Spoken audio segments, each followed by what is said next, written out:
ආයුබෝවන්.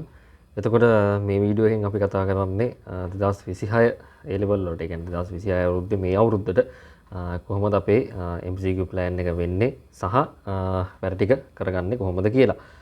ඉතින් මුලින් මම මතක් කරන්නම් මේක පටන් ගන්න කවද්ද කියලා. ඉතින් මේක පටන් ගන්න ළමයි මැයි මාසේ මැයි වල 11 වෙනි සමුදා තමයි මේක පටන් ගන්නෙ. හරි. එතකොට එදා ඉඳන් සාමාන්‍යයෙන් මේක පියවර දෙකක් විදියට තමයි ප්‍රධාන වශයෙන් වෙන්නේ. පළවෙනි පියවරේදී ප්‍රධාන වශයෙන් 12 වසරට අදාළ පාඩම් ටික තමයි ප්‍රශ්න විදියට පුහුණු කරවන්නේ සහ දෙවන අදියරේදී ප්‍රධාන වශයෙන් 13 ශ්‍රේණියට අදාළ කොටස් ටික තමයි පුරුදු පුහුණු කරවන්නේ. ඉතින් ඊට කලින් මම MCQ paper එක ගැන පොඩ්ඩක් පැහැදිලි කරලා ඉන්නම්. මොකද A level වලට හම්බෙන්න MCQ paper එකේ ප්‍රශ්න 50ක් අඩංගු වෙනවා. හරි. ඉතින් ඒක වල දැනටමත් දන්නවා. නමුත් ඉතින් මම පොඩ්ඩක් පැහැදිලි කරන්නම් වීඩියෝ එක මුල් හරිය නිසා. ඉතින් MCQ paper එකේ අනිවාර්යෙන් ප්‍රශ්න 50ක් තියෙනවා. ඒ ප්‍රශ්න 50ටම උත්තර 5 ගානේ හම්බ වෙනවා. ඉතින් උත්තර 5න් හරි උත්තරේ තෝරලා කොටුකොලේ මාක් කරන්න ඕන. ඉතින් මේ paper එක ළමයි MCQ paper එක සාමාන්‍යයෙන් පැය දෙකක් තමයි තියෙන්නේ. ඉතින් පැය දෙකක් කියන්නේ විභාගේ කරපු ළමෙක් නම් දන්නවා සහ ටයිම් ටේබල් අධ්‍යයනය කරපු ළමෙක් නම් දන්නවා. සාමාන්‍යයෙන් මේ paper එක පටන් ගන්න ළමයි දවල් 1ට. හරි. දවල් 1 ඉඳන් හවස 3 වෙනකන් අතර තියෙන කාලය තමයි paper එක තියෙන්නේ. එතකොට ඕක තමයි පැය දෙක. ඉතින් වැඩ කරන ළමෙක්ට සාමාන්‍යයෙන් මේක දැන් මෙතන පැය දෙකක් වුණාට මේක මේ පැයෙන් ඉවර කරගන්න පුළුවන්. හරි. පැයෙන් ඉවර කරගන්න පුළුවන්. ඉතින් වගකීමෙන් කියන්නේ අර වැඩ කරන ළමෙක්ට සහ හොඳ ප්‍රැක්ටිස් එකක් තියෙන ළමෙක්ට මේ paper එක පැයෙන් ඉවර කරගන්න පුළුවන්. ඉතින් මම දැන් කිව්ව ප්‍රශ්න 50ක් තියෙනවා, උත්තර 5ක් තියෙනවා. ඒ උත්තර 5න් හරි උත්තරේ තෝරලා කොටුකුලේ මාක් කරන්න ඕනේ. ඉතින් සාමාන්‍යයෙන් හොඳට අධ්‍යයනය කරපු ළමෙක් නම්, يعني ටයිම් ටේබල් හොඳට අධ්‍යයනය කරලා එහෙම නැත්නම් කලින් ශෛවල විභාගයේ ලියපු ළමෙක් නම් දන්නවා සාමාන්‍යයෙන් දවල් 1ට තමයි paper එක පටන් ගන්න. ඒ ඉඳන් 3 වෙනකන් paper එක තියෙනවා. ඉතින් ඔක තමයි MCQ paper එකේ view here. ඉතින් ওই MCQ paper එකේ සාමාන්‍යයෙන් ප්‍රශ්න අහන විදියක් තියෙනවා. විදියක් කියලා කියන්නේ අපිට හරියටම කියන්න බෑ. මෙන්න මේ පාඩමෙන් මෙච්චර ප්‍රශ්න ප්‍රමාණයක් අහනවා. මේ පාඩමෙන් මෙච්චර ප්‍රශ්න ප්‍රමාණයක් අහනවා. එහෙම කියලා. නමුත් අර දල වශයෙන් පොඩි අයිඩියා එකක් දෙන්න පුළුවන්. වැඩිම ප්‍රශ්න සංඛ්‍යාවක් ඇහෙන්නේ සත්ත්වපාලනය කියන පාඩම. ඉතින් ඒක ඔයාලා දැනටමත් දන්නවා. සත්ත්වපාලනය කියන පාඩම. ඉතින් ඊට පස්සේ තව පොඩි පාඩම් ටිකක් තියෙනවා. පස පාඩම, ශාක ප්‍රචාරණයේ පාඩම එහෙම. ඉතින් ඒක ඔක්කොම අපේ MCQ plan එක යටතේ ඔයාලට වෙනම PDF කරලා වෙනම හම්බ වෙනවා. මෙන්න මෙච්චර මේ පාඩමෙන් මෙච්චර ප්‍රශ්න ප්‍රමාණයක් හම්බ වෙනවා. මෙහෙම කියලා. ඉතින් අපිට හරියටම කියන්න බෑ මෙන්න මෙච්චර මෙහෙමයි කියලා එන්නේ. ඉතින් ඒක තීරණය වෙන්නේ paper එක හදන ප්‍රොෆෙසර් මත. ඉතින් ඒකින්ද අපි මොන දේ ආවත් උත්තර දෙන්න පුළුවන් විදියට ලෑස්ති වෙලා ප්‍රැක්ටිස් කරලා යන්න ඕන. ඉතින් මම මේක කිව්වා ප්‍රධාන වශයෙන් අදියර දෙකක් විදියට තමයි සිද්ධ වෙන්නේ. ඉතින් පළවන අදියර විදියට, කියන්නේ පළවෙනි අදියර විදියට වෙන්නේ ළමයි සාමාන්‍යයෙන් 12 වසරට අදාළ පාඩම් ටිකට ගැලපෙන විදියට ප්‍රශ්න ටික පුහුණු කරවන එක. ඉතින් දෙවන අදියර විදියට වෙන්නේ දෙවන අදියරේදී 13 වසරට අදාළ පාඩම් ටික පුරුදු කරන එකේ ප්‍රශ්නත් එක්ක. හරි. එතකොට මේ ප්ලෑන් එක වෙනම ප්ලෑන් එකක් නෙවෙයි. දැන් කාට හරි මේක අලුතෙන් වීඩියෝ එක බලන ළමයෙක්ට හිතෙනවා ඇති මේක වෙනම ප්ලෑන් එකක් ඉන්නේ නැති කියලා. නෑ ළමයි. අපේ වර්ක් ප්ලෑන් එකේම කොටසක් තමයි මේ MCQ ප්ලෑන් එක කියලා කියන්නේ. ඉතින් ඔයාලට මේකට විතරක් අලුතෙන් සම්බන්ධ වෙන්න බෑ. සම්බන්ධ වෙනවා නම් අපේ සම්පූර්ණ වර්ක් ප්ලෑන් එකටම සම්බන්ධ වෙන්න ඕන.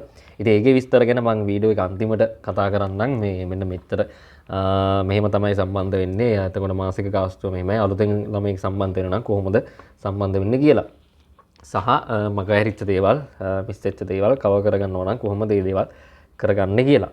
ඉතින් සාමාන්‍යයෙන් දැන් මේකට යන කාල සීමාව ගත්තොත් පළවෙනි අදියර, ඒ කියන්නේ 12 වසරට අදාළ කොටස් ටික සාමාන්‍යයෙන් වැඩ කරන ළමයෙක් නම් සාමාන්‍යයෙන් සති දෙකක් තුනක් වගේ ඇතුළත මේක ඉවර කරගන්න පුළුවන්. ඉතින් 13 වසරට අදාළ ප්ලෑන් එකත් එහෙමයි. සාමාන්‍යයෙන් මේකත් අපිට සති දෙකක් කියලා කියන්න බෑ. සති තුනක් හතරක් වගේ කාලයක් ඇතුළත මේක ඉවර කරගන්න පුළුවන්. මොකද 12 වසරට වඩා 13 වසරේ දෙන කන්ටෙන්ට් එක ටිකක් වැඩි. හරි. ඒක ඔයාලා දන්නවා මේ විෂයත් එක්ක ඉන්න ළමයෙක් නම්. ඉතින් මේකට සම්බන්ධ වෙද්දි ළමයි ඔයා මූලික වශයෙන් අරගන්න ඕන දේවල් කිහිපයක් තියෙනවා. ඉතින් අපි ප්‍රධාන වශයෙන් මේක කරන්නේ පාස් පේපර්ස් සහ පළාත් පේපර්ස් අතුරින් සහ තව පොඩි දේවල් කිහිපයක් තියෙනවා. ඉතින් මේක ඇත්තටම තියෙන්නේ මේ වැඩ කරන ළමයෙක්ට විතරයි මේක ගැලපෙන්නේ. නැතුව මේ අර වීඩියෝස් බලලා එක එක දේවල් කරලා එහෙම ගොඩ යන්න ෂෝට්කට් හොයන ළමයිට මේක කොහෙත්ම ගැලපෙන්නේ නැහැ. අර වැඩ කරලා රිසල්ට් එකක් දාන්න බලන් ඉන්න ළමයිකට තමයි මේක සම්පූර්ණයෙන්ම ගැලපෙන්නේ. හරි. ඉතින් ඒකින්ද මේ වැඩ කරන්න ආසයි නම් විතරක් අපි වර්ක් ප්ලෑන් එකත් එක්ක සම්බන්ධ වෙලා විභාගය දක්වා වැඩ කරලා හොඳ රිසල්ට්ස් දාන්න. ඉතින් රිසල්ට්ස් දාපු අයගේ ෆීඩ්බැක්ස් එහෙම බලා ගන්න පුළුවන්. අපේ ටෙලිග්‍රෑම් ගෲප් එකේ ඔය මේ ස්ටුඩන්ට්ස් කමෙන්ට්ස් කියන මේ ටොපික් එකට ගියොත්. හරි. ඉතින් ඒකත් මම පල්ලෙහා ඩිස්ක්‍රිප්ෂන් එකේ ඔය කොම ටික දාලා තියන්නම්. මේක කොහොමද ඒවා මේ බලන්නේ අරව මේවා කියලා. ඉතින් මේක ගත්තට පස්සේ ළමයි දැන් ප්‍රධාන වශයෙන් මේ වෙන්න කියන්නේ මේක සම්බන්ධ වෙන්න කලින් ප්‍රධාන වශයෙන් අපි අරගන්න ඕන දේවල් කිහිපයක් තියෙනවා. ඉතින් පළවෙනියට ඔයා අරගන්න ඕන පළවෙනි එක විදිහට අරගන්න ඕන 2018 ඉඳලා 2025 දක්වා තියෙන සියලුම මේ පාස් පේපර්ස් වල MCQ පේපර්ස් ටික කියන්නේ පාස් MCQ පේපර්ස් ටික අනිවාර්යෙන් අරගන්න ඕන. හරි. 2018 ඉඳන් 2025 දක්වා තියෙන සියලුම පාස් MCQ පේපර්ස් ටික. ඉතින් දෙවනියට ඔයා ඒ කියන්නේ මේක මේවල ලින්ක්ස් අපි ඔක්කොම ඩිස්ක්‍රිප්ෂන් එකේ දානවා. හරි. ඩිස්ක්‍රිප්ෂන් එකේ දැම්මට පස්සේ ඔයාලට පුළුවන් ඒක කොමියුනිකේෂන් එකකට ගිහිල්ලා print out අරගෙන ඒක අර පොතක් විදියට හදලා තියාගන්න. ඉතින් ඒ ටිකෙන් තමයි අපි ගේම ගහන්න යන්නේ. හරි. එතකොට දෙවනියට ඔයා අනිවාර්යෙන් අරගන්න ඕන 2024 සහ 2025 අවුරුද්දේ සියලුම පළාත් MCQ පේපර්ස් ටික. ඉතින් ඒවල පේපර්ස් සහ ලින්ක්ස් ඔක්කොම පල්ලෙහා දාලා තියෙනවා. හරි. ඒ ටික. ඊට පස්සේ තුන්වෙනියට අරගන්න ඕන දේ තමයි ඔයා මේ සාමාන්‍යයෙන් පිටු 120ක විතර. හරි. පිටු 120ක විතර පොඩි පොතක් අරගන්න ඕන. ඒ පොඩි පොත ගන්නේ MCQ points ලියන්න. ඉතින් ඒක ලියන විදිය මම ඉස්සරහට පැහැදිලි කරලා කියන්නම්. මේක අරගන්න එකේ අරමුණ තමයි MCQ points ලියන එක. හරි. MCQ points ලියන එක. ඉතින් මේක අපේ ප්ලෑන් එක විතරයි මේක මේ වගේ වැඩක් කරන්නේ. කොහෙවත් මේ වගේ MCQ points ලියවලා එහෙම කරන්නේ නැහැ. දැන් ගොඩක් අය කරන්නේ Telegram එකට එක එක poll දානවා මේ ප්‍රශ්නෙට මේ උත්තරේද මෙහෙමයි කියලා. නමුත් ඒක ඇත්තට සාර්ථක ක්‍රමයක් නෙවෙයි. ඔයා විසින් නෝට් එක කියවලා ඔයා විසින් points හදාගන්න එක තමයි සාර්ථකම ක්‍රමය. මොකද එතකොට ඔයා තමයි ඒක හදලා තියෙන්නේ. එතකොට කවදා හරි ප්‍රශ්නයක් ඇහුවොත් අනිවාර්යෙන් ඒක ඔයාට මතක් වෙන්න තියෙන සම්භාවිතාවය ගොඩාක් වැඩි. ඉතින් අනේක හින්දා මේ අපි පිටු 120ක විතර පොඩි පොතක් ගන්න ඕනේ. මේක අලුත්ම පොතක් වෙන්න ඕනේ නැහැ ළමයි. කොහේ හරි දැන් ඔයාලා O-level කාලේ එහෙම ලියපු පොත්පත් එහෙම ඇති. පිටු ඉතුරු වෙච්චා. ඉතින් අන්න ඒව පාවිච්චි කරන්න පුළුවන්. එහෙම මේ අලුත්ම පොත් ගන්න ඕනේ කියලා එහෙම නීතියක් නැහැ. ඉතින් පොඩි පොතක් ගන්න ඕනේ MCQ points ලියන්න. මම ඒක කරන විදිය step by step පැහැදිලි කරලා කියන්න. ඉතින් ඔයා සම්බන්ධ වෙන්න කලින් ඒ කියන්නේ දැන් මේක අපේ work plan එකේම කොටසක් නේ. එතකොට මේකට වෙනම සම්බන්ධ වෙන්න බෑ. සම්බන්ධ වෙන්න නම් අපේ සම්පූර්ණම work plan එකට සම්බන්ධ වෙන්න ඕන. හරි. එතකොට මෙන්න මේ දේවල් ටික අනිවාර්යෙන් ඔයා අරගෙන තමයි මේකට සම්බන්ධ වෙන්න ඕනේ. ඉතින් මම කිව්වා මේක මයි 11 සමුද තමයි පටන් ගන්න. ඉතින් අද වීඩියෝ එක බලන ළමයින්ට සාමාන්‍යයෙන් දවස් 5ක් විතර තියෙනවා මේකට ලෑස්ති වෙන්න. ලෑස්ති වෙලා මේ දේවල් ටික රෙඩි කරලා තියාගන්න. හරි. එතකොට ඔන්න ওই දේවල් ටික තමයි මුලින්ම අරගෙන වැඩේට සම්බන්ධ වෙන්න ඕන. එතකොට අපි මේකේ මේ අන්තිමට මේකේ මේ MCQ plan එක කරන එකේ වාසි අවාසි මොනවද ඒ දේවලුත් අපි සාකච්ඡා කරනවා. හරි. ඒකින්ද මේ වීඩියෝ එක ඉවර වෙනකම් බලන්න. එතකොට ඊළඟට අපි කතා කරනවා දැන් අපි කිව්වා මෙන්න මේ පිටු 120ක පොඩි පොතක් ගන්න MCQ points ලියන්න කියලානේ. එතකොට ළමයි MCQ points ලියනවා කියලා කියන්නේ මෙන්න මේකයි. දැන් අපි essays ලියද්දි sketches ගහනවානේ. අපේ plan එකේ තියෙන විශේෂත්වය තමයි අපි essay එක ලියන්න කලින් පැහැදිලි කරලා voice එකක් දානවා මෙන්න මෙහෙමයි ලියන්නේ කියලා. ඊට පස්සේ ඒක වටපිටාව සහ ඒ අර එක තැනකට ගන්න පුළුවන් ඔක්කොම points මේක සහ ඒ අදාළ theory කොටස් එකතු කරලා sketch එකක් ගන්න. ඉතින් මේක තමයි අපේ work plan එකේ තියෙන වැදගත්ම කොටස. හරි. ඊට පස්සේ ස්කෙච් එක දිහා බලාගෙන තමයි ඒක ලියන්නේ. අර තනියම දෙයක් කරගන්න පුළුවන් විදිහට තමයි මේක හදලා තියෙන්නේ. ඉතින් මෙන්න මේ ස්කෙච් ගහද්දි ඔය අනිවාර්යෙන් නෝට් එක කියවන්න එපා නේද? නෝට් එක අනිවාර්යෙන් කියවන්න ඕන. එතකොට නෝට් එක කියවද්දී අර සමහර තැන්වල අහුවෙනවා එක එක MCQ points. හරි. උදාහරණයක් විදිහට අපිට කියන්න පුළුවන් බිත්තර රක්කවනකොට ඉන්කියුබේටර් එකක් තුල මෙන්න තියෙන්න ඕන මෙන්න මේ වගේ උෂ්ණත්වයක්. හරි. මෙන්න මේ වගේ උෂ්ණත්වයක් තියෙන්න ඕන. ඊට පස්සේ අපි පලිබෝධකය ගත්තට පස්සේ එක් පලිබෝධ ගෝත්‍ර තියෙනවා. ඒ පලිබෝධ ගෝත්‍රවල තියෙන විශේෂ ලක්ෂණ. පියාපත් තියෙන්නේ මෙන්න මේ පලිබෝධ ගෝත්‍රයට. ඊට පස්සේ ඔය මේ මැස්සෝ වගේ ඉන්නේ මෙන්න මේ පලිබෝධ ගෝත්‍රය. අන්න ඒ වගේ මේ කියන්නේ කෘමි ගෝත්‍ර. එක එක MCQ points හම්බ වෙනවා. ඒ කියන්නේ එක එක අගය පරාසයන් දැන් සුලන්දි සාදර්ශකේ නම් සාමාන්‍යයෙන් තියෙන්න ඕන මෙන්න මේ වගේ උසක. හරි ඒ කියන්නේ ඕනවම තියලා ওই වගේ උසක තමයි තියෙන්නේ. අන්න ඒ වගේ අර විශේෂ MCQ points තියෙන්නේ. අන්න ඒ MCQ points ලියන්න තමයි ළමයි මෙන්න මේ පිටු 120ක පොත පාවිච්චි කරන්නේ. හරි පිටු 120ක පොත පාවිච්චි කරන්නේ. ඉතින් ඒක කරන්න ඕන මෙන්න මෙහෙමයි. දැන් ඔයා මොන කියන්නේ දැන් එසේ ලියන කොටත් MCQ plan එක කරන කොටත් ඔයා අනිවාර්යෙන් නෝට් අමතක වෙන කොටස් වලදී නෝට් එක අනිවාර්යෙන් කියවන්න එපා. ඒ නෝට් එක කොහොමම කියවගෙන යද්දී සමහරක් කොටස් වල තියෙනවනේ එක එක MCQ points. අන්න ඒ MCQ points අරගෙන අංක දාලා ඒ කියන්නේ අංකේ දාලා අනිවාර්යෙන් රවුම් කරන්න ඕනේ. ඒකේ පොයින්ට් එකක් කියලා වෙන්නේ. ලියලා ඒකේ පොයින්ට් එක ලියන්න තියෙන්නේ. උදාහරණයක් විදියට බිත්තර රැක්කවීමේදී කෘතිම ඉන්කියුබේටරයක් තුළ මෙන්න මේ වගේ උෂ්ණත්වයක් පැවතිය යුතුය කියලා අන්න ඒ වගේ පොයින්ට් එකක් විදියට ලිව්වා. ඊට පස්සේ අංක 2 දැම්මා දෙවෙනි එක විදියට කියන්නේ මේ හම්බෙන පොයින්ට්ස් ටික ලියා ගන්න. ඊට පස්සේ කියන්න පුළුවන් මෙන්න මේ වගේ ඩිප්පෙරා ගෝත්‍රයේ මෙන්න මේ වගේ ලක්ෂණයක් දැක ගන්න පුළුවන් කියලා අර MCQ points කියන ඔයාලට අර එක දිගට කරගෙන යද්දි තේරෙයි සහ මම මේ සාම්පල්ස් කිහිපයක ෆොටෝ ටිකක් ওই පැත්තෙන් දාන්නම්. එතකොට තව අයිඩියා එකක් අරගන්න පුළුවන් ඒක බලලා. අන්න ඒ වගේ හම්බෙන MCQ points ටික මෙන්න මේ පොතේ ලියා ගන්න ඕන. එතකොට අපේ මේ අරමුණ සාමාන්‍යයෙන් MCQ මට්ටම 40ට වඩා ගහන එකනේ. හරි MCQ මට්ටම 40ට වඩා ගහන එක තමයි අපේ අරමුණ.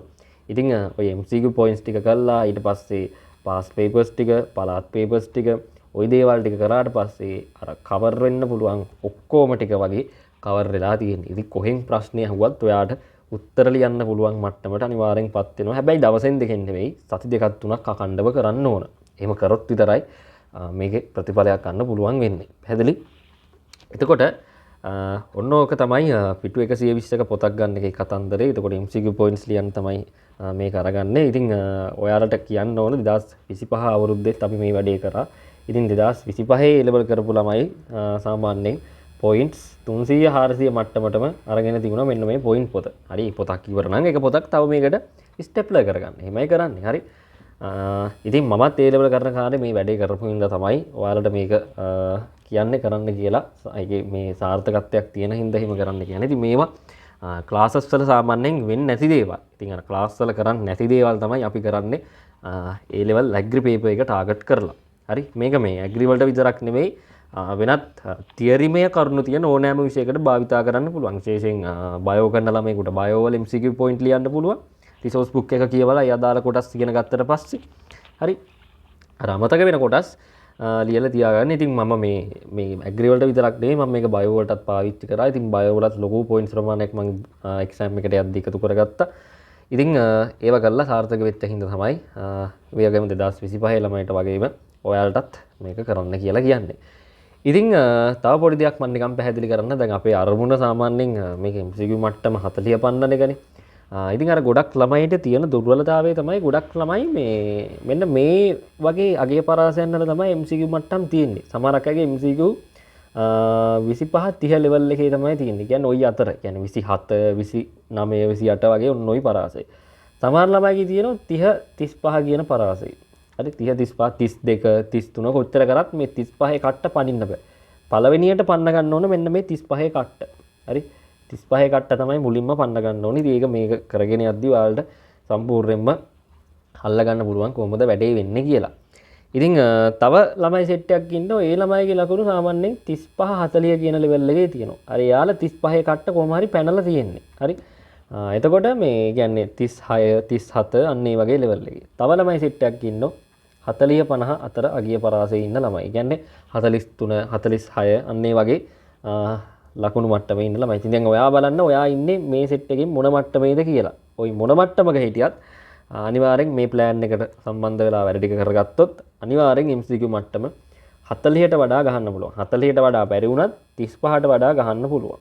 හරි 35ට වඩා ගහන්න පුළුවන්. ඉතින් ඒක වගකීමෙන් කියන්නේ එහෙම කරපු ළමයි ඉන්න නිසා තමයි මේ දේවල් මෙහිම කියන්නේ. හරි ඉතින් ඕක තමයි අර ගොඩක් ළමයිගේ තියෙන සම්පූර්ණ කතන්දරේ ඔය MCQ පැත්ත. සමහරක් ළමයිට essay පුළුවන් MCQ බෑ. සමහරක් ළමයිට MCQ හොඳට පුළුවන් essays බෑ. ඉතින් ඒ අර ඔක්කොටම ගැලපෙන විදිහට තමයි අපේ work plan එක හදලා තියෙන්නේ.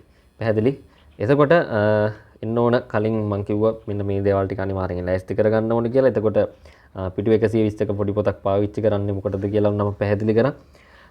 ඉතින් ඊට පස්සේ අපි මුලින් පැහැදිලි කරා මේක සාමාන්‍යයෙන් අදියර දෙකක් විදියට තමයි වෙන්නේ. පළවෙනි අදියර විදියට 12 වසරට අදාළ කොටස් ටික තමයි ප්‍රශ්නත් එක්ක කවර් වෙන්නේ. දෙවන අදියරේදී ප්‍රධාන වශයෙන් 13 වසරට අදාළ කොටස් ටික තමයි කවර් වෙන්නේ. ඉතින් දැන් මේක කරගෙන යද්දි ඔයාලට මේකේ අවාසි පැත්තකුත් තියෙනවා. මොකද මේකට මේ වැඩි වෙන, ඒ කියන්නේ වැය වෙන කාලය ටිකක් වැඩි. ඉතින් මම පොඩි දෙයක් පැහැදිලි කරන්න. දැන් අපි මේ MCQ plan එකට හදලා තියෙන ළමයි වෙනම plan එකක්. දැන් ඔයාලට essay plan එකට සම්බන්ධ වෙලා ඉන්න ළමයි නම් අනිවාර්යෙන් දන්නවා. අපි essay plan එකට වෙනම දෙනවා PDF එකක්. හරි. essay plan එකට වෙනම දෙනවා PDF. ඒක සමහරක් අය දැකලත් ඇති අපේ groups වල එහෙම අපි පරණ ඒවා හොයාගන්න පුළුවන්. ඉතින් මේ PDF එකේ අපි තියෙන මෙන්න මේ අහවල් දවසට මෙන්න මේ essay එක තමයි ලියන්නේ. essay number එකක් තින්නේ. මෙන්න මේ අහවල් දවසට මේ essay number එක තමයි ලියන්න කියලා. ඉතින් MCQ plan එකේදීත් අපි ඔය හා සමානව PDF එකක් තමයි දෙන්නේ. එතකොට MCQ plan එකේදී අපි පල්ලෙහාට අංක 1 2 3 කියලා තමයි අංක දාලා තියෙන්නේ. අංක 1 2 කියන්නේ දවස් 1 2 3 4 5 ඔහොම කියලා දවස් සෙට් එකක් කොහොම දාලා තියෙනවා. ඉතින් මේ පළවෙනි දවසේ කරන්න ඕන මෙන්න මේ ටික. දෙවෙනි දවසේ කරන්න ඕන මෙන්න මේ ටික. තුන්වෙනි දවසේ කරන්න ඕන මෙන්න මේ ටික කියලා වෙනම ටේබල් එකක් ඔයාලට අනිවාර්යෙන් හම්බ වෙනවා මේ MCQ plan එක කරද්දී. එතකොට මෙතනදී පළවෙනි දවස වෙන්නේ ඔයා පටන් ගන්න දවස. හිතන්නකෝ දැන් මේක අපි මැයි 11 පටන් ගන්නෙ. හරි. මැයි 11 පටන් ගන්නෙ. ඉතින් කවුරු හරි ළමයෙක්ට මොනියම්ම හේතුවක් නිසා මැයි 11 පටන් ගන්න බැරි වෙලා ඒ ළමයා පටන් ගන්නෙ මැයි 13 කියලා හිතන්නකෝ. දවස් දෙකක් පහු වෙලා.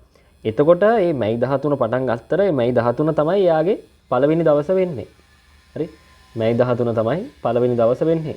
ඔයා පටන් ගන්න දවස තමයි මේකේ පළවෙනි දවස වෙන්නේ. ඊට පස්සේ මැයි 13 පළවෙනි දවසට අදාළ කොටස් ටික කම්ප්ලීට් කරලා ඊ ටික ඕකේ MCQ points ලියලා නම් මනම් ඒ ටික හරි.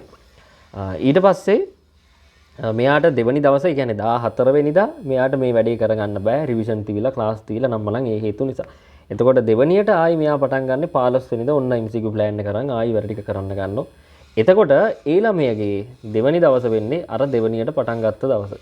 අන්න ඒක හොඳට මතක තියාගන්න. නැත්තම් මෙතන මේ 1 2 3 4 5 කියලා පල්ලෙහාට දාලා තියෙද්දි ඔයාලා හිතයි මේ මැයි 11 තමයි පළවෙනි දවස එහෙම කියලා. එහෙම නෑ. ඔයා පටන් ගන්න දවස තමයි ඔයාගේ පළවෙනි දවස වෙන්නේ. හරි හිතන්නකෝ එක දවසක් තියක් බැරි වුණා කියලා. එතකොට ඊට පස්සේ දෙවනියට පටන් ගන්න දවස තමයි ඔයාගේ දෙවනි දවස වෙන්නේ. පැහැදිලි? මං හිතන එක පැහැදිලි වෙන්නේ නැති කියලා. එතකොට මේ ඔකට PDF එකක් සාමාන්‍යයෙන් හම්බ වෙනවා සහ අපි දැනුවත් කිරීම කරන groups වල මෙන්න මේ අහවල් දවසේ මේ ටික තමයි ඔයාලට කරන්න තියෙන්නේ කියලා සහ දැන් ළමයි පාඩමක් ගත්තට පස්සේ හිතන්නකෝ පස පාඩම කියලා. මම එක උදාහරණයක් විදිහට ගන්නම්. පස පාඩම කියලා. ඉතින් මේක තියෙන්නේ unit number 3 එකේ. unit 3 එකේ තමයි පස පාඩම තියෙන්නේ. එතකොට මෙන්න මේ පස පාඩම කියන්නේ සමස්ත පාඩමනේ. ওই පාඩමේ ළමයි එකේ කොටස් තියෙනවා. පළවෙනියට ඉගෙන ගන්න තියෙනවා පාංශු පැතිකඩ ගැන. හරි. පළවෙනියට ඉගෙන ගන්න තියෙනවා පාංශු පැතිකඩ ගැන. ඊට පස්සේ අපිට පාංශු සංඝටක ගැන ඉගෙන ගන්න තියෙනවා. වෙන පාංශු කාමනික ද්‍රව්‍ය, පාංශු ජීවීන් අන්න ඒ වගේ. හරි. පාංශු සංඝටක ගැන. ඊට පස්සේ පාංශු සෞඛ්‍ය. ඔන්න ඔහොම මේ කොටස් කීපයක් තියෙනෝනේ. ඒක හැම පාඩමකටම තියෙනවා. දැන් සත්ත්ව පාලනය ගත්තත් සත්ත්ව පාලනයේ මුල ඉගෙන ගන්න තියෙනවා. සතුන් එක් එක් දේශගුණික විපර්යාස වලට දක්වන අනුවර්තන මොනවා වගේද? අන්න ඒ වගේ අර කොටස් තියෙනනේ. එතකොට අපි මේ MCQ plan එක හදලා තියෙන්නේ ළමයි සම්පූර්ණයෙන්ම කොටස් විදියට. ඒ කියන්නේ පාඩමක් ගත්තාම මේ පාඩම විවිධ පැතිකඩවල වලට කැඩෙන මම මෙතන පැහැදිලි කරා වගේ. එතකොට මේ MCQ plan එක සාමාන්‍යයෙන් හදලා තියෙන්නේ ළමයි ඒ පාඩමේ කොටස් එන විදියට. හරි? කොටස් එන විදියට. ඒ කියන්නේ හිතන්නකෝ දැන් ඔන්න පළවෙනි දවසේ තියෙන්නේ පස පාඩමේ පාංශු සෞඛ්‍ය කියන කොටස පාඩම් කරලා ඒකට දාලා ප්‍රශ්න ටික අර පාස් පේපර්ස් සහ මේ පළාත් පේපර්ස් වලින් හොයලා ඒ ටික ඔක්කොම එදාට ඉවර කරලා දාන සහ විශේෂ දේවල් තියෙනවා නම් ඔයාලට පුළුවන් මේ ෆෝකෝල පාවිච්චි කරලා පොඩි ෂෝට් නෝට් එකක් දාගන්න සහ ඊතනදී හම්බෙන විශේෂ පොයින්ට්ස් අර අපි කියපු MCQ පොයින්ට්ස් පොතේ ලියා ගන්න පුළුවන්. පැහැදිලි? අන්න ඔය වගේ තමයි එතකොට මේ වැඩේ වෙන්නේ. ඒතකොට කොටස් විදියට තමයි ඔයාලට මේ පාඩමක් කවර් වෙන්නේ. නැතුව එකපාරටම ගෙඩිය පිටින් පාඩමක් එහෙම දාන්නේ නැහැ. පස පාඩමින් කොට පස්සේ ගොඩාක් තියෙනනේ. ඒක ගොඩාක් තියෙද්දි ඔයාලට ටිකක් අපහසුයි. මොකද පස කියන පාඩම එක දවසින් පාඩම් කරලා ඉවර කරන්න බෑනේ. එතකොට මෙන්න මේ වගේ කොටස් විදියට තමයි අපි මේ plan එක හදලා තියෙන්නේ. එතකොට ඔළුවට බරක් නැතුව අනිත් විෂයන් වලටත් වැඩ කරන ගමන් මේ ටික බොහොම පහසුවෙන් කරගෙන යන්න පුළුවන්. හරි. එතකොට ඔය විදිහට තමයි වැඩේ වෙන්නේ. කොටස් විදිහට තමයි කඩලා වෙන මේ දේවල් ටික දාලා තින්නේ. එතකොට ඔයාගේ පළවෙනි දවස වෙන්නේ ඒක පටන් ගන්න දවස. ඔයා පටන් ගන්න දවස නැතුව MCQ plan එක පටන් ගන්න දවස නෙවෙයි. ඔයාට එදා මොනවා හරි හේතුවක් නිසා බැරි වුණොත් ඔයාට පුළුවන් වෙන දවසක ඔයාගේ පළවෙනි දවස විදිහට අරගෙන ඒ දේවල් ටික කවර් කරලා තියාගන්න. ඉතින් ඊට පස්සේ කතා කරන්න තියෙන්නේ අපිට මේ MCQ plan එක කරන එකේ වාසි මොනවද අවාසි මොනවද කියලා. ඉතින් අපි බලමු මෙන්න මේ MCQ plan එක කරන එකේ වාසි මොනවද? ඉතින් වාසි නම් ගොඩාක් පෙන්නලා දෙන්න පුළුවන් ඔයාලට. වාසි මොනවද? අවාසි මොනවද කියලා. හරි. මේවා වෙන්නේ නිකන් මේ අර මේ ටයිම් කරලා කරන වැඩ එහෙම නෑ. හරි මේ සම්පූර්ණයෙන්ම කරන්නේ ප්‍රැක්ටිස් කරන එක. ඔයාලට එක්සෑම් ලඟ වුණාම ළමයි ඒ අවුරුද්දට තියෙන දැන් මේ අවුරුද්ද 2026 නේ 2026ට අදාළ සියලුම පළාත් පේපර්ස් ටිකත් අපි විසින් පුරුදු කරවලා වෙනම අවශ්‍ය කොටස් ඩිස්කස් කරලා තමයි යවන්නේ. ඉතින් 2025 අවුරුද්දේ වීඩියෝ දෙකක් මම YouTube එකේ දාලා ඇති. ඉතින් ඒක ගිහිල්ලා බලන්න පුළුවන් ඔයාලා ළමයිගේ ප්‍රතිචාර මොනවද ඒ වගේ මොනවද කියලා. හරි. ඉතින් ඒ කියන්නේ 13 third term test එකට අදාළ ඔක්කොම ටික කරලා තමයි අනිවාර්යෙන් යවන්නේ. හරි ඒකින්ද බය වෙන්න එපා කවුරුත්. අනිවාර්යෙන් අර දෙන්න පුළුවන් හොඳම දේවල් ටික දීලා තමයි යවන්නේ සහ එන්න පුළුවන් කොටස් ටිකත් වෙනම අපි කියලා තමයි යවන්නේ. ඒක ඔයාලට ලොකු ප්‍රයෝජනයක් වෙයි විභාගයට යද්දි. ඉතින් ඒකින්ද ලස්සනට වැඩ කරගන්න. ඉතින් මේකේ තියෙන වාසි විදියට පළවෙනි එක විදියට අපිට කියන්න පුළුවන් ළමයි දැන් මේක අපි කොටස් විදියටනේ පුරුදු කරන්නේ. ඉතින් එතකොට අර පාස් පේපර්ස් ටික සහ පළාත් පේපර්ස් ටික පුරුදු කරගෙන යද්දී අපිට මේ විභාගයට අහන ප්‍රශ්න රටා ගැන අවබෝධයක් ගන්න පුළුවන්. විභාගයට අහන ප්‍රශ්න රටා පිළිබඳව අවබෝධයක් ලබා ගන්න පුළුවන්. හරි ඒක අපේ ඔයාලට දැන් මේ කිව්වට වැඩක් නැහැ. ඒක කරගෙන යද්දි තේරෙන්නේ. හරි ඊට පස්සේ දෙවෙනි එක විදියට පෙන්නලා දෙන්න පුළුවන් ප්‍රශ්න අහන පිළිවෙල ගැන. ඒ කියන්නේ දැන් මුලින්ම අහන්නේ මොන වගේ ප්‍රශ්නයක්ද? ඒක අවුරුද්දෙන් අවුරුද්ද වෙනස් වෙනවා. අපිට හරියටම කියන්න බෑ. පළවෙනියට අහන්නේ මෙන්න මේ පාඩමෙන් කියලා. ඉතින් අර ඒ අහන රටාව ප්‍රශ්න අහන පිළිවෙල. හරි ප්‍රශ්න අහන පිළිවෙල ගැන ඔයාට අවබෝධයක් අරගන්න පුළුවන් හරියට මේ ප්ලෑන් එක නොකඩවා කරගෙන ගියොත්. හරි ඉතින් තුන්වෙනි වාසිය විදියට අපිට පෙන්නලා දෙන්න පුළුවන් ළමයි අපි දැන් එසේ එකක් ලියද්දි ස්කෙච් ගහනවනේ. ඒක ඉන්න ළමයි දන්නවා. අන්න ඒ ස්කෙච් වල නියම ප්‍රයෝජනය ගන්න පුළුවන්. හරි ඒ කියන්නේ ස්කෙචස් වල නියම ප්‍රයෝජනය ගන්න පුළුවන්. මොකද මේ ස්කෙච් වල MCQ පොයින්ට් ගොඩාක් තියෙනවා. හරි ස්කෙචස් වල නියම ප්‍රයෝජනය අරගන්න පුළුවන්. ඉතින් අර ගොඩක් වෙලාවට මේ ස්කෙචස් ආයි බැලනව අඩුයිනේ. ඉතින් ඒකෙන් MCQ plan එකේ අදාළ දවසට කරනකොට මෙන්න මේ නොබලපු කොටස් ආයි බලලා මතක් කරගන්න පුළුවන්. ඉතින් ඊළඟ එක තමයි දැන් මේ ස්කෙච් බලන එකෙන් ඔයාට නිතර අමතක වෙන කොටස්. හරි නිතර අමතක වෙන කොටස්. හිතන්නකෝ ඔයාට ආහාර පරිභෝජනය කියන පාඩමේ ආහාර පරිරක්ෂණ ක්‍රම නිතරම අමතක වෙනවා. ඉතින් අන්න ඒ වගේ අර නිතර මේ අමතක වෙන කොටස්. හරි නිතර අමතක වෙන කොටස් ගැන හොඳ සැලකිල්ලකින් බලන්න පුළුවන් හරියට මේ වැඩේ කරගෙන ගියොත්. මොකද මේ ස්කෙච් වල නියම ප්‍රයෝජනය ගන්න හින්දා. ඉතින් ඊට අමතරව වැදගත්ම එක තමයි දැන් අපි මේක කොටස් විදියටනේ කරන්නේ. හරි දැන් මම මෙතනදී පැහැදිලි කරා මේක සාමාන්‍යයෙන් කොටස් විදියට තමයි කරන්නේ. ඉතින් අන්න ඒ වගේ කොටස් කරද්දී ඔයාට මේ පාඩම ගැන හොඳ අවබෝධයක් ගන්න පුළුවන්. පාඩමේ මෙන්න මේ කොටස තියෙන්නේ මෙන්න මෙතන. අහවල් කොටස තියෙන්නේ මෙන්න මෙතන. එහෙම කියලා පාඩම ගැන හොඳ අවබෝධයක් ගන්න පුළුවන්. අර කොටස් විදියට කරන හින්දා 12 වසර වගේම 13 වසරේ පාඩම් සෙට් එකෙත්. හරි පාඩම ගැන හොඳ අවබෝධයක් ගන්න පුළුවන්.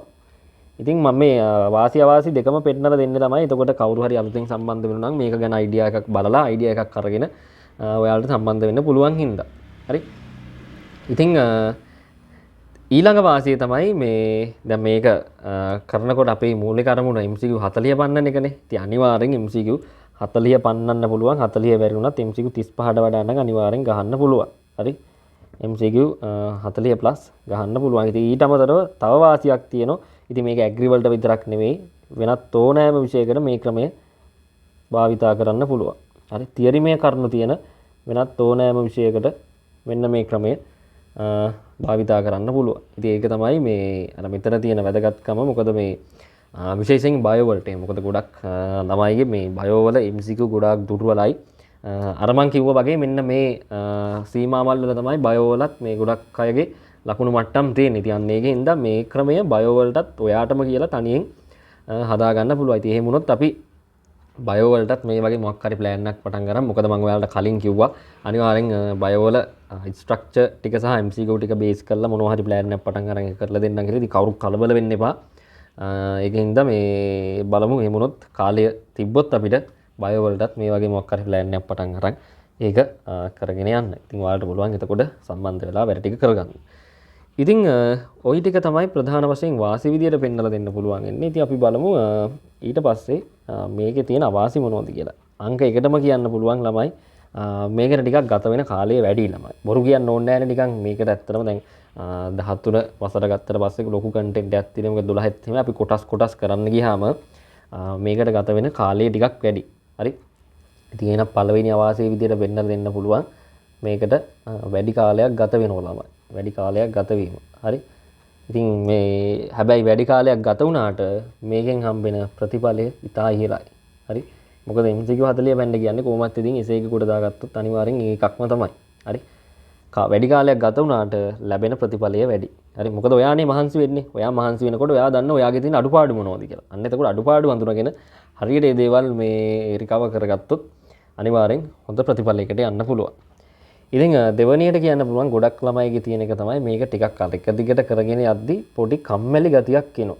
මොකද අර මේ මේකෙන් දැන් ස්කෙච් බලන්න ඕන, ඊට පස්සේ නෝට් කියවන්න ඕන, අමතක වෙන කොටස් ආපහු ෂෝට් නෝට් විදියට හදා ගන්න ඕන. හරි.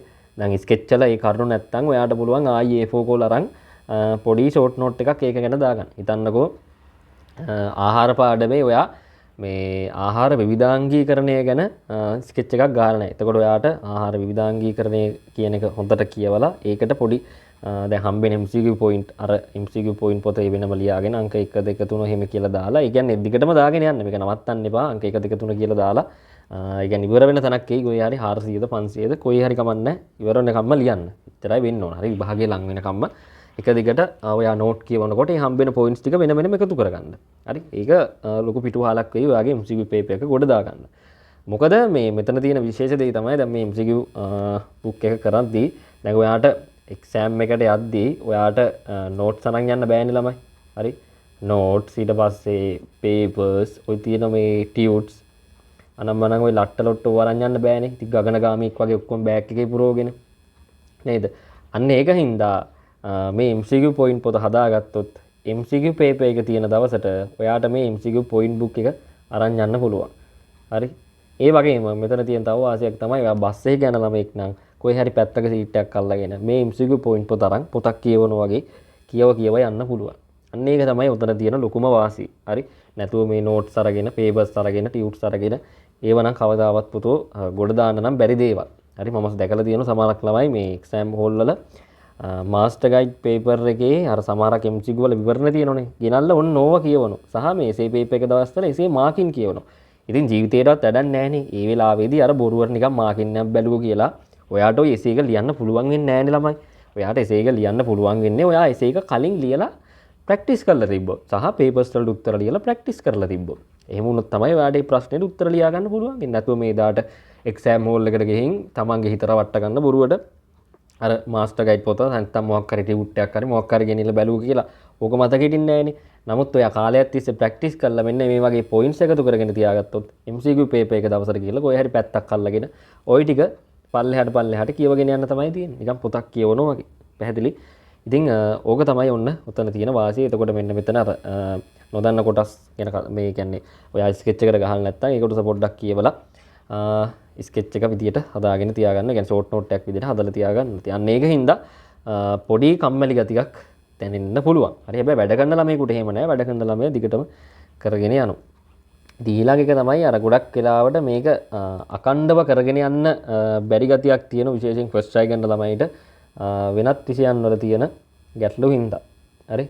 වෙනත් විෂයන් වල තියෙන ගැටලු නිසා. ඉතින් අන්න ඒක හින්දා පොඩ්ඩක් කල්පනාකාරී වෙන්න. මොකද ඇග්‍රි විතරක් නෙමෙයි විභාගයට ලියන්න තියෙන්නේ. තව විෂයන් දෙකක් ඔයාලට තියෙනවා හැමම ඉතුරු වෙලා. ඉතින් මේ විෂයන් දෙකෙත් අනිවාර්යෙන් වැඩ කරගන්න ඕනේ. මේ විෂයන් දෙකත් සමබරව කරොත් විතරයි සමබර ප්‍රතිඵලයකට ගිහිල්ලා හොඳ තැනකට යන්න පුළුවන් වෙන්නේ. සහ ඔය ආසදී කැම්පස් එකට යන්න පුළුවන් වෙන්නේ. ඉතින් අන්න ඒකේ හින්දා ඒ විෂයන් වල තියෙන ගැටලු සහ ඒ තියෙන ටයිම් මැනේජ්මන්ට් එක හරියට හදාගත්තොත් ඔයාට ලස්සනට ගේම ගහලා උඩ යන්න පුළුවන්. ඉතින් ওই ටික තමයි මේ MCQ plan එක යටතේ තියෙන වාසි සහ අවාසි. මොකද මම මේ වාසි අවාසි වෙන්නලා දෙන්න හේතුව තමයි දැන් අලුතෙන් මේක ළමෙක් බලලා මේකට සම්බන්ධ වෙනවා නම් ඉතින් ඒ ළමයා දැනගන්න ඕනේ මෙතන තියෙන වාසි මොනවද සහ අවාසි මොනවද කියලා. නැත්තම් මට පුළුවන් මේක මේ වෙනම පෝස්ට් එකක් හදලා දාලා එහෙම නැත්තම් මොකක් හරි AI පාවිච්චි කරලා වෙනම වීඩියෝ එකක් හදලා දාලා අපි ගාව තමයි හොඳම දේ තියෙන්නේ. අපි තමයි හොඳම දේ දෙන්නේ එහෙම කියලා කියන්න. නමුත් එහෙම කියන්නේ හරි දේ හරි විදියට දුන්නොත් විතරයි ඒ දේ ප්‍රතිඵලයක් තියෙන්නේ. මොකද රවට්ටලා කෙනෙක්ව මේ නොමගයවලා වෙනම මේ මගේ පොකට් එක පුරව ගත්ත කියලා එහෙම ඒ දේ සාර්ථක වෙන්නේ නැහැ ළමයි. මොකද මගේ පොකට් එක පුරනට වැඩක් නැහැ. ඔයාගේ රිසල්ට් එක වැඩි වෙන්නේ නැත්තම්. මොකද මට වගකීමක් තියෙනවා. මේ වර්ක් ප්ලෑන් එක පටන් ගත්තෙත් ඒකයි ඔයාලගේ රිසල්ට් එක කොහොම හරි අප් කරලා දෙන්න. ඉතින් ඒක තමයි මේ මෙතන වාසි මෙන්ම අවාසිත් මම පෙන්නලා දුන්නේ. පැහැදිලි? ඉතින් ওই ටික තමයි වර්ක් මේ අපේ MCQ plan එක ගැන නම් කියන්න තියෙන්නේ. ඉතින් අන්තිමට මම කිව්වා දැන් අපි වර්ක් ප්ලෑන් එක ගැන විස්තර ඒ කියන්නේ සම්බන්ධ වෙන්නේ කොහොමද? මේ දේවල් ටික මම කතා කරන්න කියන්නේ මේ අන්තිමට කතා කරනවා කියලා. ඉතින් මම නිකන් පොඩි අයිඩියා එකක් දෙන්නම් කොහොමද දැන් ඉතින් ඒක වීඩියෝ එකක් ඇති මම ඒක වීඩියෝ එක ළමයි මේ පල්ලෙහා ඩිස්ක්‍රිප්ෂන් එකේ දාලා තියන්නම් ලින්ක් එක. ඉතින් ඒකට ගිහිල්ලා බලලා අයිඩියා එකක් අරන් ඔයාලට පුළුවන් අලුතෙන් සම්බන්ධ වෙනවා නම් සම්බන්ධ වෙන්න. ඉතින් ළමයි අපේ වර්ක් ප්ලෑන් එක ගත්තොත් ඉතින් ඔයාලා දන්නවා MCQ ප්ලෑන් එක දැන් අලුතෙන් පටන් ගන්නවා විශේෂයෙන් අර එසේ ෆෝකස් කරලා තමයි ප්‍රධාන වශයෙන් වැඩ ටික වෙන්නේ. දැන් ඉතින් අපි යන්නේ grade 13 එකට දාලා එසේ ටික. කියන්නේ grade 12 ටික ඉවරයි. සම්පූර්ණයෙන්ම completely එක ඉවරයි. grade 13 එසේ plan එක තමයි දැන් අපි කරගෙන යන්නේ. හරි. ඉතින් අලුතෙන් සම්බන්ධ වෙන ළමයෙක්ට grade 13 plan එකට විතරක් කරලා වැඩක් නැහැ නේ. අනිවාර්යෙන් grade 12 plan එක එහෙමම ඉතුරු වෙලා තියෙනවා. ඉතින් අන්න ඒක හින්දා අලුතෙන් සම්බන්ධ වෙන ළමයෙකුට මෙන්න මේ දැන් මේකේ මේ groups කීපයක් තියෙනවා. අපි මේ grade 12 plan එක පටන් ගත්තේ ළමයි ඔක්තෝබර් මාසේ. හරි. ඔක්තෝබර් මාසේ තමයි මෙන්න මේ කියන grade 12 plan එක පටන් ගත්තේ. එතකොට ඔයා අලුතෙන් සම්බන්ධ වෙන ළමයෙක් නම් හිතන්නකෝ ඔයා දැන් සම්බන්ධ වෙන්නේ මැයි මාසේ කියලා. මැයි මාසේ සම්බන්ධ වෙනව නම් ඔයා මේ grade 12 plan එකේ තියෙන එක group එකක් අනිවාර්යෙන් අරගෙන ඒ ටික cover කරගන්න ඕන. හරි ඒක cover කරන විදිය ඔයාට සම්බන්ධ වෙන වෙලාවට කියලා දෙන්නම්. මෙන්න මෙහෙම තමයි cover කරගන්නේ මිස් වෙච්ච දේවල් කියලා. හරි ඒකත් මහා ලොකු දෙයක් නෑ. මොකද ෆයිල් නම්බර් කියන්නේ ෆයිල් තුනක් තියෙනනේ අපේ. ඒ ෆයිල් තුන යටතේ තමයි ප්‍රධාන වශයෙන් වැඩ ටික වෙන්නේ. ෆයිල් නම්බර් 1, ෆයිල් නම්බර් 2 සහ ෆයිල් නම්බර් 3 කියලා. හරි. ඉතින් ওই විදියට ඔයාට පුළුවන් මේ මිස් වෙච්ච දේවල් එක ෆයිල් එකක් මුලින් තෝරගන්න. හිතන්නකෝ ඔයා මුලින් තෝරගන්නේ මෙන්න මේ කියන ෆයිල් නම්බර් 1 කියලා. ෆයිල් නම්බර් 1 තෝරගෙන ඒකට දාලා ඔක්කොම ශේෂ ටික වොයිස් අහලා ලියාගෙන යනවා. ස්කෙච් ගහලා ඒ විදියට. හැබැයි ටිකක් ඉතින් අර මහන්සි වෙන්න ඕන. හරි. ඊට පස්සේ ඒ ටික ඉවර වෙලා ඊට පස්සේ දෙවනියට තෝරගන්න ෆයිල් නම්බර් 3 එක. ෆයිල් නම්බර් 3 එක තෝරගෙන ඒකට දාලා කොටස් ටික වොයිස් අහලා ස්කෙච් ගහලා ඒ ටික ලියාගෙන යනවා. ඉතින් අර දැන් මයි වල ජොයින් වෙලා මේ මයි වලට දාලා දවස ගානේ ඒ ශේෂ ටික ලියන ගමන්ම ඔයාට අර මිස් වෙච්ච මාසෙ කියන්නේ grade 12 plan එක මාසයක් අරගත්තට පස්සේ ඒකේ එසේ එකකුත් අනිවාර්යෙන් දවස ගානේ ලියන්න වෙනවා. එතකොට ඔයාට දවස ගානේ එසේ දෙකක් ලියන්න වෙනවා. හරි මොකද අර මිස් වෙච්ච එකත් එක්ක. පැහැදිලි? ඉතින් අලුතෙන් සම්බන්ධ වෙන ළමයෙක්ට ඕක තමයි කරන්න තියෙන්නේ. එතකොට අපේ විභාගයේ දක්වාම මාසික ගාස්තුව විදියට අපි අය කරන්නේ රුපියල් 1000ක මුදලක්. ඉතින් මුලින් නම් මේක කරේ රුපියල් 800කට. දැන් MCQ plan නම් නම් ඉස්සරහට වැඩ ටිකක් වෙන හින්දා මාසික ගාස්තුව රුපියල් 1000ක් විදියට වෙනස් කරන්න සිද්ධ වුණා. හරි. ඉතින් අලුතෙන් සම්බන්ධ වෙන ළමයෙක්ට අනිවාර්යෙන් අර කියන 12 වසරේ අනිවාර්යෙන් එක ගෲප් එකක් ගන්න ඕන හින්දා අලුතෙන් සම්බන්ධ වෙන ළමයෙක්ට කියන්නේ මම අලුත් අයට කියලා දාන්නම්. අලුත් අයට අනිවාර්යෙන් දැන් මේ 12 වසරේ ගෲප් අපි කරේ 800ටනේ. එතකොට මේ මාසයට අදාළ ගාස්තුව සහ මේ මාසයට අදාළ ගාස්තුව 1000යි. ඊට පස්සේ 12 වසරේ ගෲප් එකට අදාළ ගාන 800යි. එතකොට ඉතින් රුපියල් 1800ක මුදලක් ගෙවලා තමයි අලුත් ළමයිට සම්බන්ධ වෙන්න ඕන. හරි. එතකොට MCQ plan එක විතරක් සම්බන්ධ වෙන්න බෑ. ඒක මම මුලදීම කිව්වා. අපේ MCQ plan එක කියලා කියන්නේ මේ work plan එකේම කොටසක්. ඉතින් සම්බන්ධ වෙනවා නම් අනිවාර්යෙන් ඔයාට essay plan එක කරන්න වෙනවා. සහ මිස් වෙච්ච දේවල් අනිවාර්යෙන් අරගන්න වෙනවා. ඉතින් මුදල් පිළිබඳ ප්‍රශ්න හිම තියෙන කවුරු හරි ඉන්නවා නම් ආර්ථික ප්‍රශ්න මොනවා හරි තියෙනවා නම් මගේ WhatsApp මැසේජ් මේ නම්බර් එකට මැසේජ් එකක් දාන්න. ඉතින් මම WhatsApp නම්බර් එකත් මම මෙතනින් ලියන්නම් මෙතන පල්ලෙහැන්. ඉතින් ඔයාලට පුළුවන් මැසේජ් එකක් දාලා ඒ අදාළ විස්තරය කියලා මගෙන් ෆ්‍රී chance එකක් ඉල්ලගෙන ඔයාලට මේ විභාගය දක්වාම වැඩ ටික කරගෙන යන්න. පැහැදිලි? හරි. ඉතින් ওই ටික තමයි ප්‍රධාන වශයෙන් ඔයාලට කියන්න තියෙන්නේ. ඉතින් මම ඊළඟ වීඩියෝ එකේදී 2025 අවුරුද්දේ MCQ paper එකේ discussion එක අරගෙන ඉන්නම්. ඒක මේ වීඩියෝ එකක් විදිහට අප්ලෝඩ් කරන්නම්. අර දකුණු පළාත් paper එකේ ඒ වගේ. ඉතින් ගොඩක් අයට ඒක ප්‍රයෝජනයක් වෙයි. ඉතින් එතකොට ඒක දැම්මට පස්සේ බලන්න. එහෙනම් ඉතින් MCQ plan එක ගැන ওই ටික තමයි කියන්න තියෙන්නේ. ඉතින් සම්බන්ධ වෙනවා නම් මේ වීඩියෝ එක ඉවර වෙනකම් බලලා මොන හරි යාළුවෝ ඉන්නවා නම් එයාලටත් අනිවාර්යෙන් ෂෙයා කරලා කොහොම හරි වැඩ ටික කරගන්න තමයි කියන්න තියෙන්නේ. එහෙනම් ඉතින් ලස්සනට වැඩ ටික කරගන්න හැමෝම. ප්‍රශ්න මොනවා හරි තියෙනවා නම් ඔයාලට ඕනෑම ප්‍රශ්නයක් මගේ මේ WhatsApp message එකට WhatsApp number එකට message එකක් විදියට දාලා තියන්න පුළුවන්. ඉතින් ඒක පුළුවන් වෙලාවට මම උත්තර දෙන්නම්. ඉතින් එහෙනම් හැමෝම ලස්සනට වැඩ ටික කරගන්න. හැමෝටම ජය වේවා.